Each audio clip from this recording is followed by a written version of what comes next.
कि सफलता की चाह उतनी ही गहरी होनी चाहिए जितने कि डूबने वाले व्यक्ति को हवा की। इसके साथ नमस्कार, स्वागत है आप सभी का। मेरे साथ है अभी सुभाष भाई, और सुभाष भाई से जानते हैं कि इसका संघर्ष क्या रहा है, किस चीज़ की तैयारी करते हैं अभी। तो बात करते हैं। क्या आपका नाम बताइए, थोड़ा इंट्रोडक्शन दीजिए आप। हेलो, नमस्ते सभी को। मेरा नाम सुभाष कुमार है और मैं एसएससी सीजीएल की प्रिपरेशन कर रहा हूँ।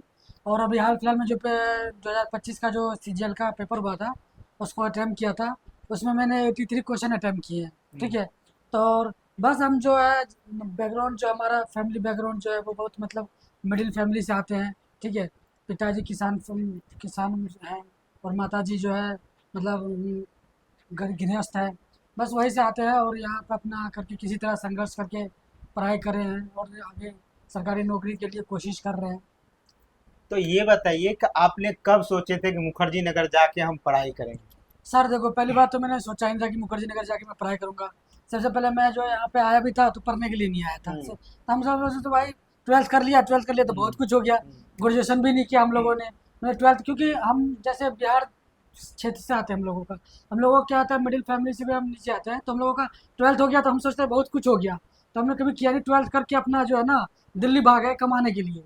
और फिर जब कमाने लगे यहाँ पे आके काम वाम करने लगे, तो एक मतलब मेरा भाई रहता था मुखर्जी नगर में, तो वो किस तरह भी मेरे को यहाँ बुला लिया हम्म। मुखर्जी नगर अच्छा, कि आपके भाई बुला हाँ, लिए। कि वो अच्छा। पहले से रहता था यहाँ पर। हाँ। तो वो तैयारी करता था, हाँ। सीजे वो यूपीएससी की तैयारी करता था। बोला कि आजा आजा, इस तरह वहाँ काम बंद हो गया था, फिर हम यहाँ पे आ गए। तो किसी तरह उन्होंने मेरे को ना लाइब्रेरी में काम वाम लगवा दिया। अच्छा। तो मैं धीरे धीरे टीचरों के पास काम करने लगा। तो हम्म। ये धीरे धीरे संघर्ष चलता रहा। और मेरे को पढ़ने का इच्छा भी नहीं होता, मैंने सोचा क्या पढ़ना, अब सब कुछ खत्म हो चुका। लेकिन कहते हैं ना, प्रभु की माया, कहीं धूप कहीं छाया। तो हाँ। बस सब कुछ वही लीला उनका रचा हुआ है। तो आए टीचरों के पास, संपर्क हुआ, धीरे धीरे धीरे पढ़ाई में चस्का लगने लगा मेरे को कि नहीं, मेरे को पढ़ना क्यों। देखा तो सबको नौकरी लग रही थी यहाँ पर। जो पढ़ रहा था इंसान वही आके नौकरी कर रहा, मतलब अरे मेरे को जॉब लग गया, ये हो गया।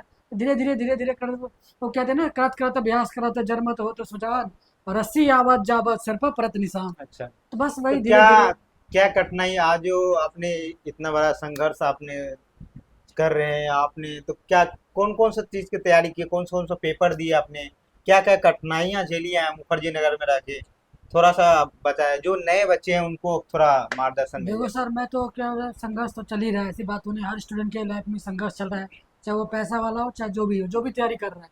हर इंसान के लाइफ में संघर्ष है, क्योंकि संघर्ष के बिना तो जिंदगी है नहीं, सीधी सी बात है। समझे।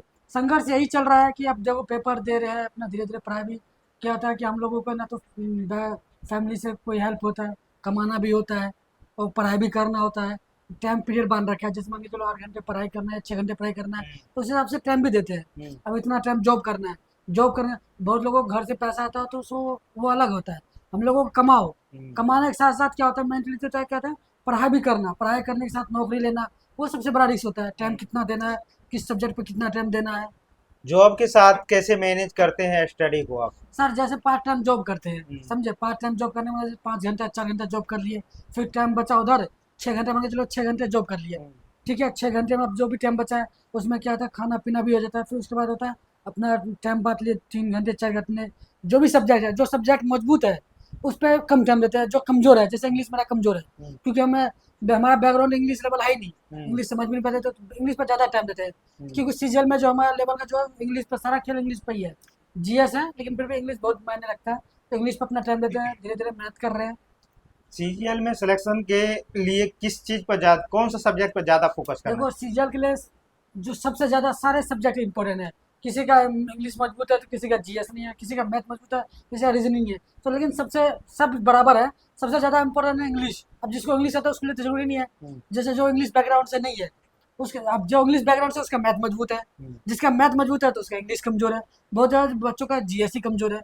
तो हिंदी मीडियम का क्या, मैथ जीएस तो ठीक होता है, लेकिन इंग्लिश कमजोर होता है, हम लोगों का इंग्लिश ही कमजोर है। तो आपने पेपर जो दिया तो उसमें क्या उम्मीद है आपकी। उम्मीद है, देखो जितनी अटेम्प्ट किया है उसमें हो जाना चाहिए। मैं इनकम टैक्स समझता हूँ कि मिल जाना चाहिए, अच्छा। क्योंकि मैं फर्स्ट हो जाता इनकम टैक्स ही है। हम्म। क्योंकि किसी के घर में छापा भी मारना जाओ अपना, छापा अच्छा। मारा हो, तो मेरा शुरू से ही है, चाहे नेता हो या हाँ। अभिनेता हो, तो किसी भी पॉलिटिक्स में बस, क्योंकि हमें जो है ना कभी कभी मोटिवेट हो जाते फिल्मों देख करके, अच्छा। अरे वो गया छापा मार दिया, चाहे नेता हो अभिनेता अच्छा, हो। मूवी ज्यादा देखते हो इसीलिए मूवी मोटिवेट देखने का मतलब नहीं, मतलब गांव में आते थे तो हम देखते थे।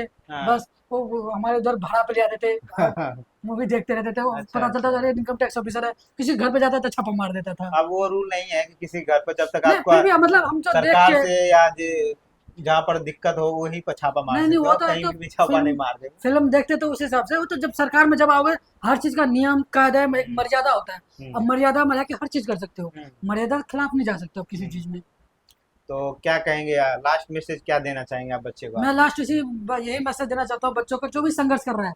देखो दोस्तों, जिसको जो मिल रहा है ठीक है, मिल रहा है, जिसको जो चीज नहीं मिल रहा है, ये मत ध्यान दो कि उसको हर चीज ना नेगेटिविटी मत सोचो, पॉजिटिव सोचो। जो नहीं है ना, कोई दिक्कत नहीं है तो क्या हो गया, सीधी बात है। उसेन बोल्ट देखो कितना दौड़ता है, एक बार में नहीं उसने इतने सेकंड दुनिया का सबसे बड़ा धावक है, ठीक है। और दिनकर साहब की मैं हमेशा एक चीज मतलब, एक चीज कविता में पढ़ता रहता हूँ कि हार पर हताश क्यों, पल भर में निराश क्यों, लक्ष्य पर वार कर, बार बार हजार कर, 100 मुश्किलें कतार में, परवाह नहीं प्रहार कर।